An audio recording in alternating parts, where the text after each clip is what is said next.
얼마 전에 TV 뉴스에서 자기가 재림 예수라고 주장하는 한 유튜버를 보았습니다.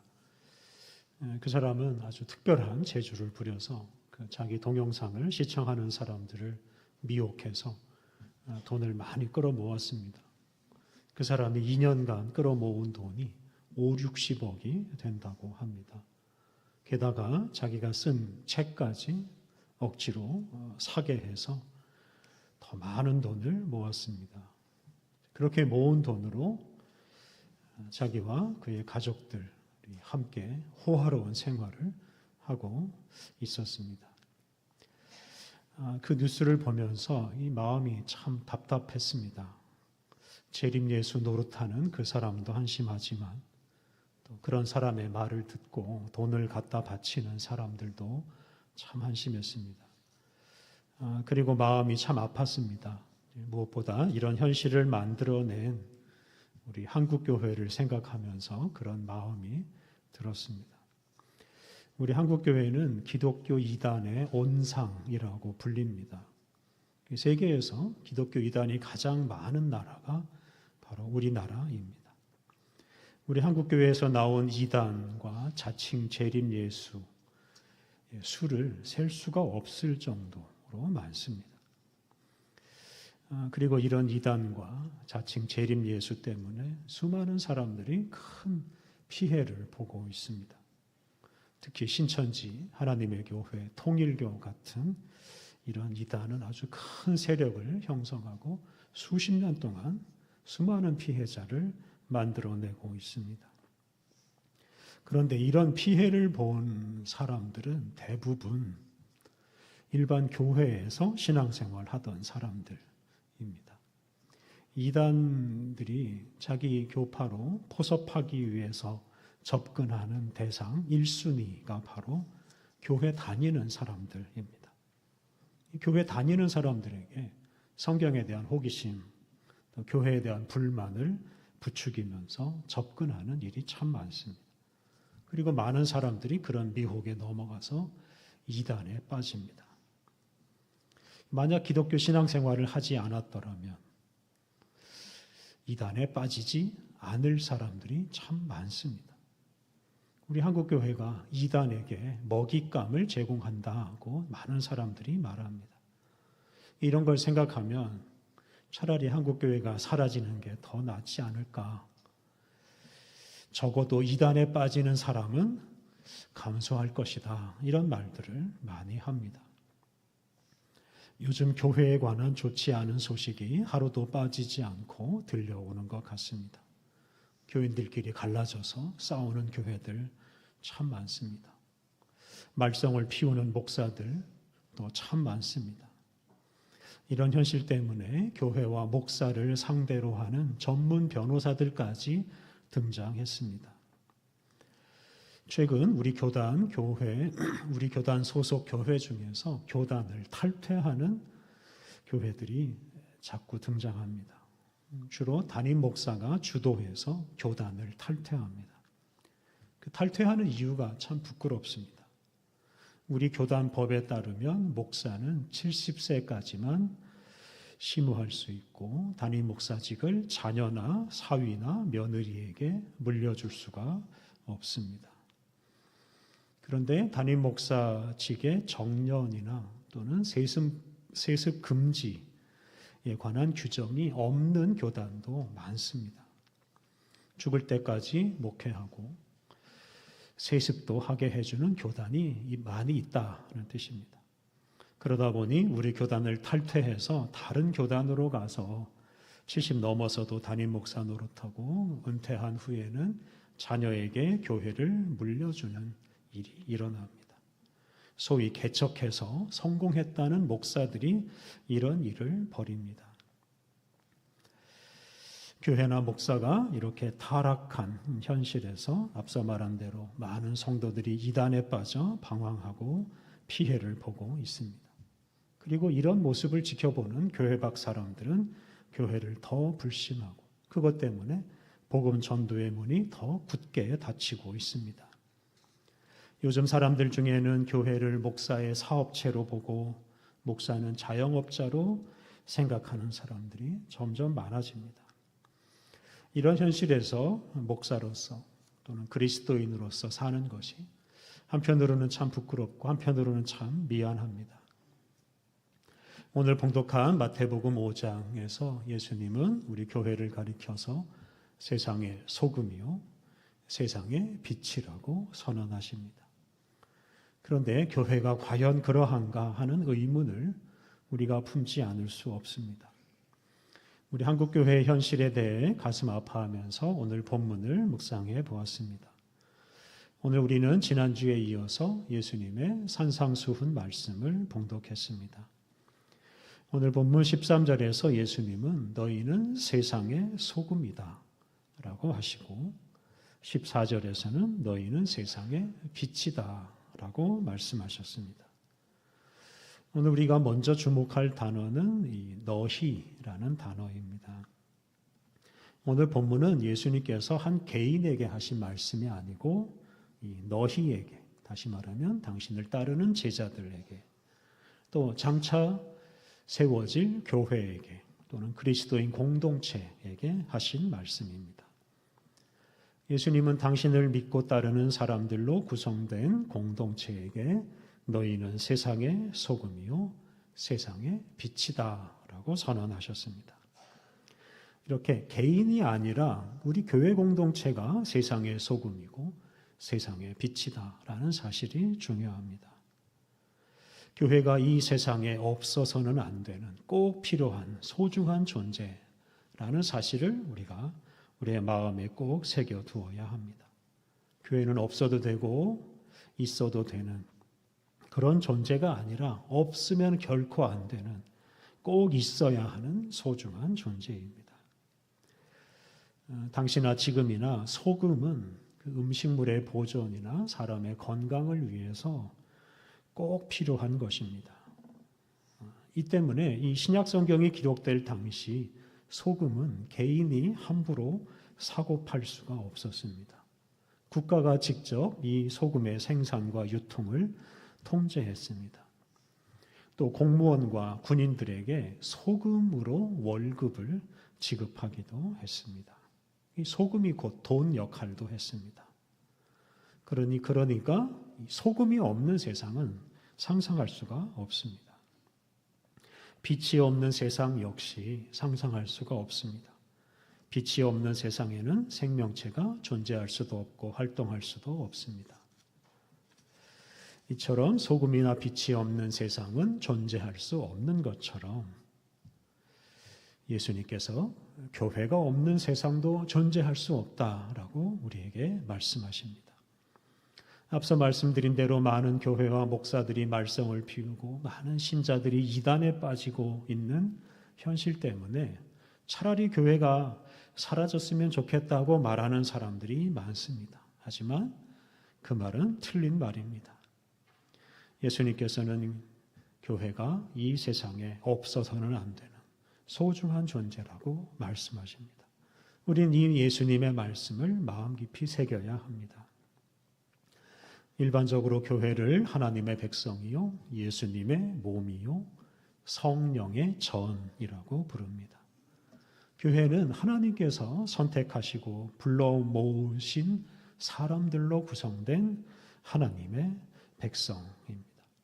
또 교회는 머리이신 예수님께 순종하는 예수님의 지체들이기에 예수님의 몸이라고 부릅니다. 교회는 또한 성령 하나님께서 거주하시는 곳이기에 성령의 전이라고 부릅니다. 이렇게 교회는 이 세상을 구원하시는 삼위일체 하나님께서 함께 하시는 거룩한 공동체입니다. 바로 이 공동체를 통해서 삼위일체 하나님이 이 세상에 드러나시고 또 이 공동체를 통해서 삼위일체 하나님께서 일하십니다. 이 교회 공동체를 통해서 삼위일체 하나님께서 온 세상을 구원하십니다.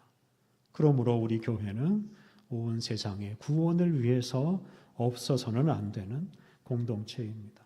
우리가 이런 확신을 가지고 우리 교회 공동체를 사랑하고 더 아름답게 만들어 가야 합니다. 삼위일체 하나님이 드러나고 또 삼위일체 하나님께서 마음껏 사용하실 수 있도록 교회의 지체인 우리들이 하나님께 온전히 순종해야 합니다. 우리 하나님께서는 당신의 뜻을 이 땅에 실현하는 우리 교회가 결코 망가지도록 내버려 두지 않으십니다. 교회가 이 세상의 소금과 빛으로 존재할 수 있도록 늘 교회와 함께 하시고 교회를 이끌어 주십니다. 우리는 이러한 하나님과 함께 더 좋은 교회를 만들어 가야 합니다. 오늘 본문에서 우리가 두 번째로 주목할 단어는 세상입니다.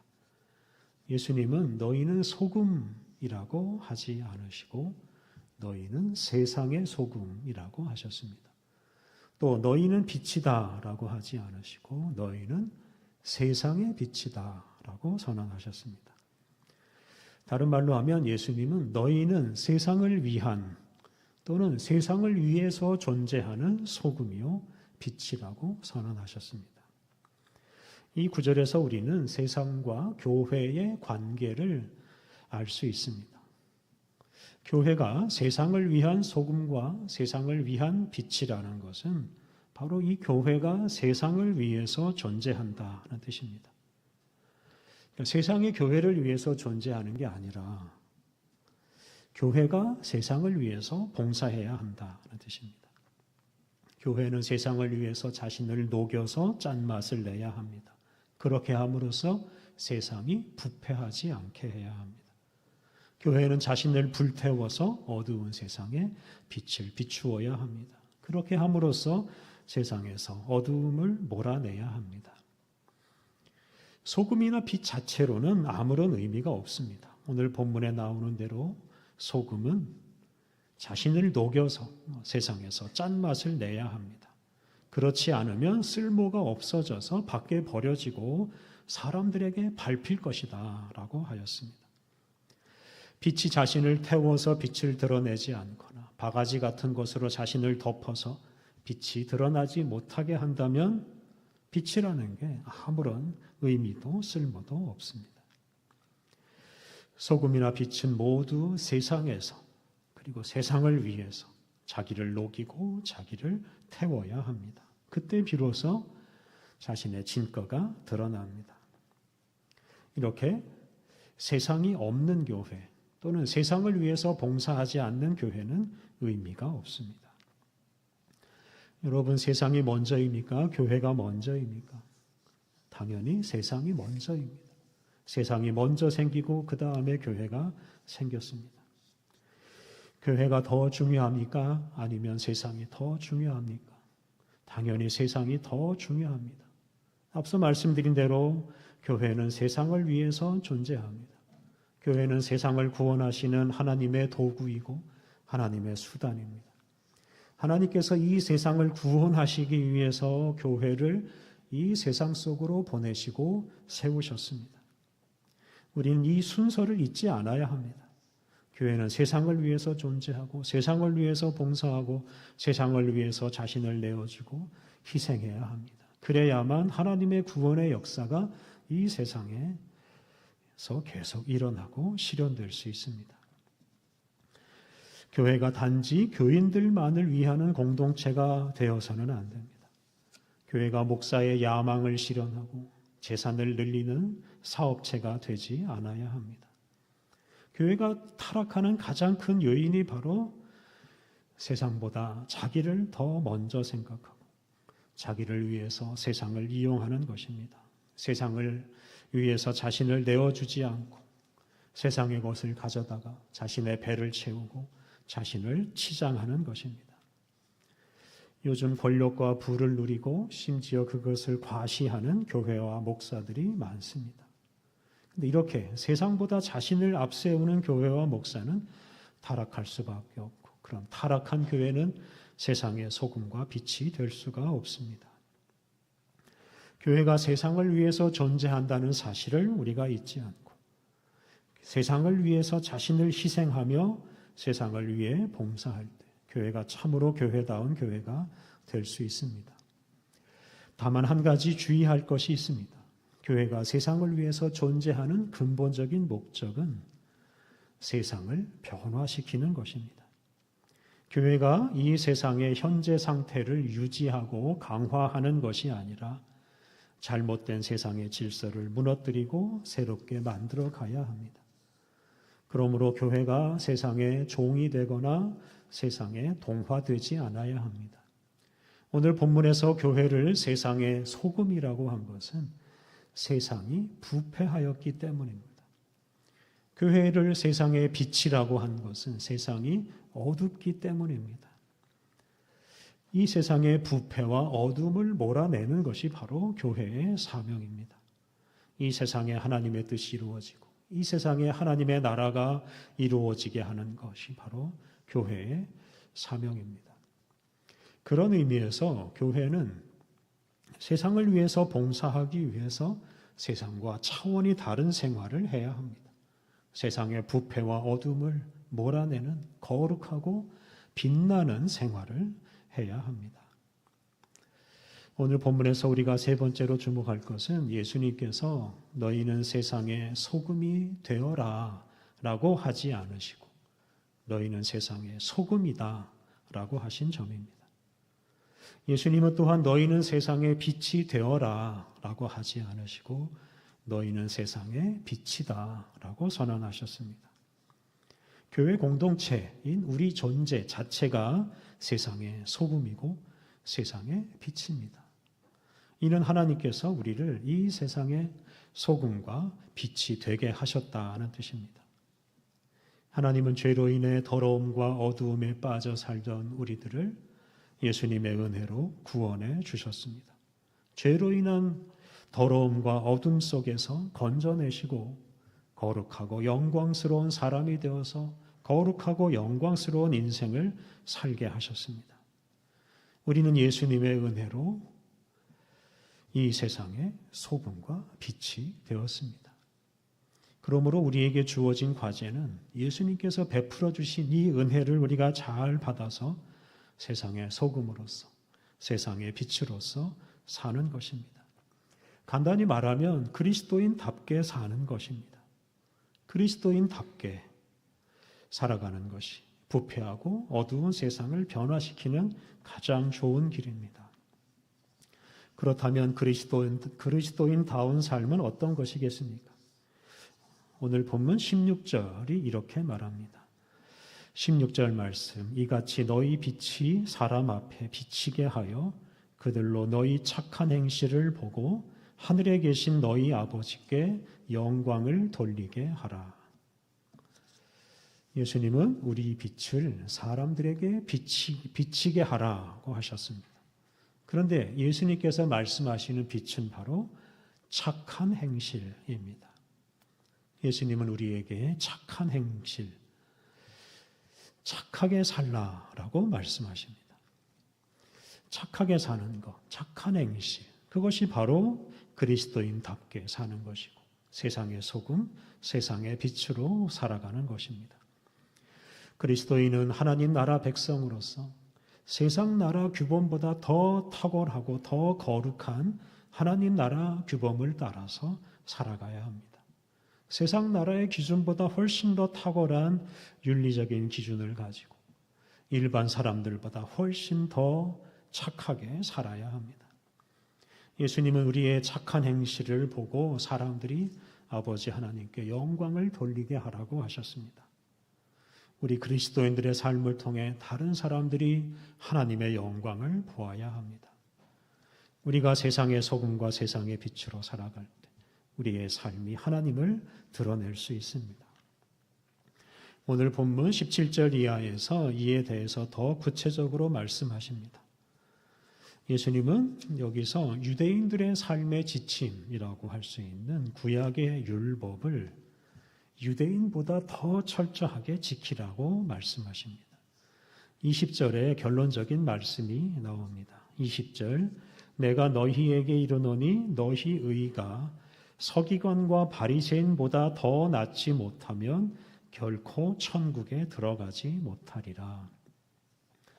서기관과 바리새인들은 당시에 율법을 가장 잘 알고 가장 잘 지키는 사람들입니다. 그런데 예수님은 그리스도인들이 그런 사람들보다 율법을 더 잘 지켜야 천국에 들어갈 수 있다고 하셨습니다. 오늘 우리는 이 구절을 우리 시대에 가장 착하게 사는 사람들보다 우리 그리스도인들이 더 착하게 살아야 한다 하는 말씀으로 받아들여야 합니다. 구원받았으니 아무렇게 살아도 된다고 생각하지 않아야 합니다. 우리는 이 세상 나라의 질서를 하나님 나라 질서의 수준으로 올려야 한다는 사명감을 가지고 이 세상의 규범을 철저하게 지킬 뿐만 아니라 더 탁월한 방식으로, 더 착한 방식으로 살아야 합니다. 그러한 삶으로 우리가 하나님의 영광을 드러내고 이 세상을 변화시킬 수가 있습니다. 1935년 1월 아주 추운 겨울날 미국 법정에서 이런 일이 일어났습니다. 그 법정에서 재판을 받는 사람이 있었는데 한 가난한 할머니였습니다. 그 할머니는 빵을 훔친 것 때문에 재판을 받게 되었습니다. 라과디아라는 판사가 빵을 훔친 사연을 그 할머니에게 물으니까 그 할머니는 딸은 병들었고 사위는 가정을 버리고 떠나버렸고 자기는 건강 때문에 일을 못하는데 두 손녀가 며칠째 굶고 있어서 더 이상 두고 볼 수 없어서 빵을 훔쳤다고 말했습니다. 그리고 자신이 큰 잘못을 했다고 인정하면서도 손녀들을 위해서는 또 빵을 훔칠지도 모르겠다고 말을 했습니다. 그리고 그 이야기를 듣고 있던 빵 가게 주인은 그런 할머니를 처벌해 달라고 호소했습니다. 라과디아라는 판사가 고민을 한 끝에 빵을 훔친 할머니에게 유죄를 선고했습니다. 그리고 죄를 지었으니 그 벌로 벌금 $10를 내라고 했습니다. 그리고 $10를 내지 못하면 열흘간 감옥에 가둔다고 선고했습니다. 그런데 선고를 마친 후에 그 라과디아 판사는 자기 지갑에서 $10를 꺼내서 그 형 집행관에게 주면서 할머니의 벌금을 자신이 대신 낸다고 했습니다. 그리고 법정에 있던 사람들, 특히 할머니의 이웃 사람들에게 당신들이 할머니와 그의 손녀들을 제대로 돌보지 못했으니 그 책임을 물어서 각각 벌금 50센트를 선고한다고 하였습니다. 그 선고를 들은 이웃들은 아주 기꺼이 벌금을 냈고 그렇게 모은 돈 $47를 그 할머니에게 전달했습니다. 이렇게 해서 그 할머니는 빵을 훔치지 않고도 살 수 있게 되었습니다. 이 판사가 단지 법대로 유죄 판결을 내리고 벌금을 내게 했다면 차갑고 어두운 세상은 그대로 있었을 것입니다. 그 판사의 세상 규범을 초월하는 판결 덕분에 그의 착한 행실, 더 나은 의 덕분에 세상이 조금은 더 따뜻하게 좀 더 환하게 변화되었습니다. 사랑하는 성도 여러분, 하나님께서 이 세상을 사랑하셔서 우리 교회를 세우시고 이 세상의 소금과 이 세상의 빛이 되게 하셨습니다. 우리를 예수 그리스도 안에서 부르시고 거룩하게 하셔서 이 세상을 위해 봉사하는 거룩한 교회의 지체가 되게 하셨습니다. 우리가 무엇보다 이 은혜를 잘 받아 누려야 하겠습니다. 우리를 세상의 소금과 빛이 되게 하신 예수님의 은혜를 충만히 받고 그리고 그 은혜를 받은 사람답게 그리스도인답게 살아야 하겠습니다. 세상의 그 어느 규범보다 우리가 그리스도인이라는 사실을 앞세우며 교회의 지체라는 사실을 앞세우며 살아가야 하겠습니다. 많은 교회와 그리스도인들이 타락하고 많은 사람들이 이단에 빠져 방황하고 있는 이 시대에 우리를 이 세상의 소금과 빛으로 살게 하시는 예수님의 은혜를 우리가 충만히 받아서 하나님 말씀에 더 철저하게 순종해서 착한 행실과 의로운 삶으로 부패하고 어두운 세상, 이 세상을 하나님 나라로 변화시키고 이 세상을 환하게 비추며 살아가야 하겠습니다. 우리 함께 기도하겠습니다. 우리를 부르셔서 부패한 세상에서 소금으로 살게 하시고 어두운 세상에서 빛으로 살게 하시는 하나님, 우리가 주님의 부르심에 충실히 살게 하옵소서. 타락한 교회와 그리스도인들로 인해 많은 이단이 생겨나고 세상은 혼란에 빠져 있는 이 시대에 우리가 교회의 지체답게 그리스도인답게 살게 하옵소서. 주님의 말씀 중 하나라도 소홀히 여기지 않고 철저하게 순종하게 하옵소서. 착한 행실과 의로운 삶으로 소금과 빛의 사명을 감당하게 하옵소서. 그러한 삶으로 방황하는 이들에게 빛을 비추어 주며 이 세상을 하나님 나라로 변화시켜 가게 하옵소서. 예수님의 이름으로 기도드립니다. 아멘.